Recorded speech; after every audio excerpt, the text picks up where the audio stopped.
여러분 안녕하십니까? 쩐대리TV의 쩐대리입니다. 구독, 좋아요, 알람 설정까지 부탁드리겠습니다.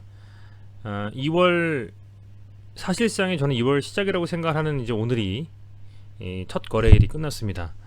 우선은 뭐 소위 말하는 설렌타인데이라고 했던 2월 14일이 지나고 나서 월요일날 저는 어떤 식의 코스피의 코스닥 이 양시장에 수급이 좀 들어올까 굉장히 궁금했었는데요. 오늘 양시장 모두 외국인 수급이 시장을 받치는 듯한 느낌으로 양시장 모두 1% 이상 1.5%, 1.8%이 정도일 거예요. 그 정도 상승으로 마감을 좀 했습니다. 뭐 긍정적이라고 좀 보고 있고요. 시장에서는 쿠팡의 나스닥 상장 소식과 SK이노베이션과 LG화학의 배터리 관련된 소송 결과에 대한 이슈가 주말간 미디어를 좀 잠식했고요. 이제 그런 측면에서는 상당 부분 그쪽으로 수급이 쏠릴 것은 예측을 했습니다만, 그것 이외에도 많은 종목들이 서서히 이 추가적인 상승 혹은 조정 혹은 뭐 하락 이런 추세를 전환하거나 유지하면서 오늘 굉장히 좀 시장이 다이내믹하게 움직이지 않았나 뭐 이런 생각을 하고 있습니다. 그런 시장 속에서 이 셀트리온 삼형제 역시 개인적으로는 충분히 좀 바닥을 다지고 서서히 추세 전환의 움직임을 가져가지 않겠느냐라고 하는 기대를 좀 가지고 지켜봤는데요. 시장에서 우선 오늘 나왔던 이슈 중에서 한국경제 TV에서 나온 기사뿐만 아니라 많은 기사들이 셀트리온 치면 오늘 굉장히 많이 기사가 나왔습니다. 그 중에서 이제 유럽에서 고농도 휴미라 바이오시밀러인 CTP17이죠. 요 어떤 그 바이오시밀러가 소위 말하는 뭐 유플라이마라는 브랜드명으로서 시장에서 이제 판매 허가를 완료를 하고 곧 이제 판매가 된다라고 합니다. 상당히 뭐 이슈가 됐었던 예전부터 그런 바이오시밀러고요. 그 우선은 뭐 이 바이오시밀러의 어떤 효능이라든지 뭐 가능성이라든지 뭐 이런 부분들은 차치하고서라도 어찌됐건 유럽 시장에서 원래가 셀트리온이 바이오시밀러를 주로 생산해서 유럽 시장의 시판을 통한 매출을 좀 올렸던 회사이기 때문에 상당히 좀 추가적으로 이 매출이나 영업이익 부분에서도 좀 기대가 되는 판매 허가 소식이 아니냐라고 좀 생각하고, 실제로 이제 11일 날에 그 판매 허가를 받았고요. 15일 날인 오늘에 내용이 좀 나왔습니다. 그래서 이제 그런 부분들이 어쨌든 뭐 시장에서는 이슈가 좀 나왔고, 아울러서 계속적으로 사실은 이 강하게 시장에서 각광을 받으면서 이슈가 됐던 것은 레키로나주죠. 이게 결국에는 국내에서 이제 승인을 받고 뭐 조건부 승인이라고 표현하는 게 맞겠습니다. 승인을 받고 17일부터 의료기관에 공급이 됩니다. 개인적으로 저는 이 에키로나주에 대한 이슈는 국내의 식약처뿐만 아니라 FTA와 EMA에서 실질적으로 좀 승인이 나가지고 국내뿐만 아니라 미국 시장 그리고 해외 시장 유럽이죠. 시장에서도 과연 시판이 될 것이냐의 여부에 따라서 이 셀트리온 삼형제의 추가적인 상승이 상당 부분 큰 모멘텀으로 작용하지 않겠느냐라고 말씀을 좀 드렸는데요.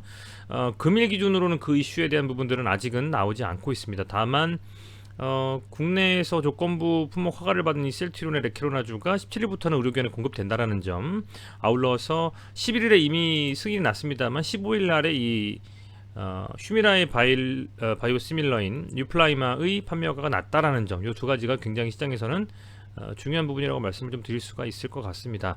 그런데 이런 부분이 있습니다. 이 차트나 혹은 뭐 주가나 이런 걸 봤을 때 이슈도 물론 중요하겠습니다만 어느 지점에서 들어가고 어느 지점에서 팔고, 그리고 언제부터 추세 전환이 이루어져 가지고 언제 끝나는지 뭐 이런 부분에 대한 그 기술적 분석에 대한 부분도 분명히 아무리 같이 투자를 하거나 중장기로 끌고 가더라도 봐야 되는 부분이 맞는 것 같습니다. 제가 주식 투자를 뭐 제 영상을 봐주시는 분들보다도 많이 오래 안 했을 수도 있고요. 실력이 부족할 수도 있겠습니다만, 그냥 제 개인적인 제가 지극히 개인적인 생각으로는 단순히 뭐 미디어에서 나오는 이슈만 가지고 갈 수 있는 것도 아니라고 보고, 또 차트상의 기술적 분석만 가지고도 뭐랄까요, 좋은 것도 아니라고 좀 생각을 하거든요. 그래서 복합적으로 살폈을 때에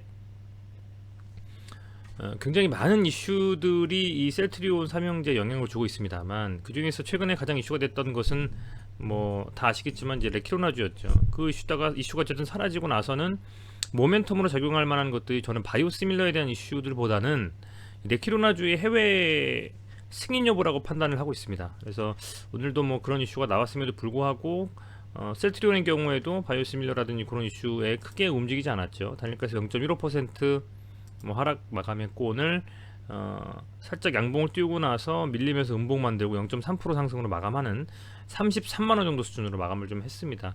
차트상으로 봤을 때는 이 33만 3천원 정도 요 라인이 뭐 조금 밀리더라도 요 정도 라인에서 좀 지지가 나와줄 것이다 라고 좀 생각을 하고요. 만에 하나 눌린다라고 하면 30만원까지도 빠질 수가 있겠습니다만 큰 악재가 없는 이상은 요 정도에서 지지라인을 형성을 하고 서서히 좀 추세 전환을 시도하지 않겠느냐, 저는 좀 그렇게 보고 있습니다. 굉장히 오래 좀 빠졌죠, 시장이 밀리면서요. 다만 뭐 매매 동향을 봤을 때는 거래량이 조금은 터졌는데도 불구하고, 그죠? 거래량만 118만 주 정도 터졌으니까요. 오늘의 그 매수 주체는 개인이었고 기관과 외인은 좀 매도를 했다, 이렇게 보시면 될 것 같고, 사실은 세트리온에 대해서 이제 그 매매를 하실 때는 저는 프로그램 매수가 얼마나 들어오는지 좀 보면서 매매를 합니다. 그래서 프로그램 매수가 좀 들어오는 날은 특별히 장 마감할 시점에서 동시효과 진입할 뭐 3시부터 3시 20분 정도 사이에 크게 뭐 프로그램 매수의 추세가 전환되지 않는 이상은 외인이라든지 기관이 순매수로 좀 순매수로 좀 마감을 하는 경우가 많고요. 그래서 가능한 한 그 장중에 프로그램 매수가 좀 들어오는지 보면서 매수를 하거나 매도를 하거나 하는데, 어찌됐건 뭐 이 세트리온에 다양하게 긍정적인 호재가 나오고 있음에도 지금 조금 이런 주가상의 움직임이 좀 지지부진했던 것은 추가적인 좀 모멘텀을 기다리는 것이 아니냐, 저는 뭐 이렇게 좀 보고 있습니다. 그래서 게임스탑에 대한 이슈로 공매도에 대한 어떤 척결에 대한 움직임이 잠깐 나왔을 때에 셀트리온과 HLB가 공매 잔고가 누적 잔고죠, 급격하게 좀 줄면서 반등이 좀 나온 이후에 다시 한번 또 다른 또 모멘텀을 기다리는 것이 아니냐, 이렇게 좀 보고 있고, 바이오시밀러의 상품의 시판이나 승인 여부에 따라서는 생각보다는 이제 세게 주가에 반영이 좀 되지 않는 것 같고요. 레키로나주가 국내에서 얼마나 긍정적인 움직임을 가지고 시판돼서 잘 효과가 나오는지, 아울러서 FTA와 EMA의 승인이 혹여 이루어진다면 그런 모멘텀이 반영이 돼서 주가가 아마도 레벨업하지 않겠느냐, 이렇게 좀 생각이 되고요. 추가적으로는 계속 말씀을 좀 드리지만 뭐 서정기 회장님께서 작년부터 말씀하셨던 3사에 대한 합병 이슈가 다시 가시화된다면 그게 하나의 모멘텀으로 작용하지 않겠나, 뭐 이런 생각을 좀 하고 있습니다. 어찌됐건 뭐 오늘 차트로 봤을 때는 이 정도 라인이라고 하면 어찌 보면 33만원, 37만원 정도, 한 10% 정도의 갭을 두고 지금 조금은 뭐 박스권 움직임을 좀 보여주고 있다고 판단을 하고 있어요. 그래서 이런 움직임이 어느 정도까지 지속이 되는지 한번 살펴보시면 좋을 것 같고, 아울러서 바이오시밀러의 유럽 시판이 허가가 된다라는 소식이 나와서 사실적으로 시장에서 반응을 했다면 당연히 유럽에서 유통을 맡고 있는 헬스케어가 강하게 좀 더 갔어야 됩니다만, 앞서 말씀드린 것처럼 사실은 그렇게 시장에서 그 이슈가 강하게 주가에 반영은 되지 않고 있습니다. 물론 CTP17이라든지 이런 기타 바이오시밀러 제품들에 대한 이슈도 워낙 많이 노출이 됐었기 때문에 그런 부분도 있겠지만, 그래서 헬스케어 같은 경우에도 14만원 정도 라인을 지지 라인을 좀 두고 다시 한번 이평선이 다 지금 모여 있고요. 조금 반등에 대한 신호가 서서히 나오지 않겠느냐, 저는 좀 그렇게 판단을 하고 있고, 매동으로 봤을 때는 그래도 기관이 한 100억 원 정도 순매수를 해주고 있고, 계속 말씀을 드리지만 셀트리온 헬스케어는 이례적으로 연기금이 계속 사고 있어요.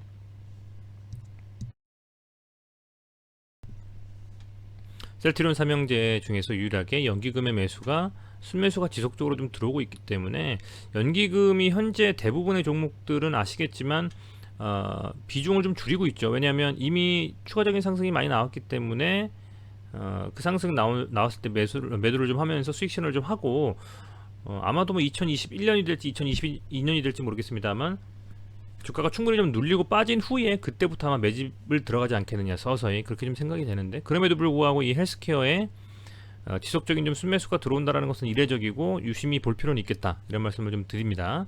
어쨌든 뭐 기관이 103억 정도 순매수했으니까 긍정적으로 좀 보고 있고요. 이 정도 수준이면 그리고 코스닥에서 그렇죠. 기관에서 원익 IPS, 뭐 PSK, 테스 이런 데 다 반도체거든요. 반도체 장비주 관련된 종목들입니다. 그죠? 그런데 이 셀트리온 헬스케어가 유일하게 지금 이렇게 순매수 100억 정도로 기관의 순매수로 상위 들어왔기 때문에 뭐 긍정적인 움직임이다. 이런 점을 좀 말씀을 드리겠습니다. 아울러서 이제 제약을 보면 제약의 움직임은 여전히 이 빠지는 움직임을 계속 가고 있죠. 그런데 이 16만원 정도, 16만 후반 정도는 역시 헬스케어와 마찬가지로 헬스케어는 14만원 정도였죠.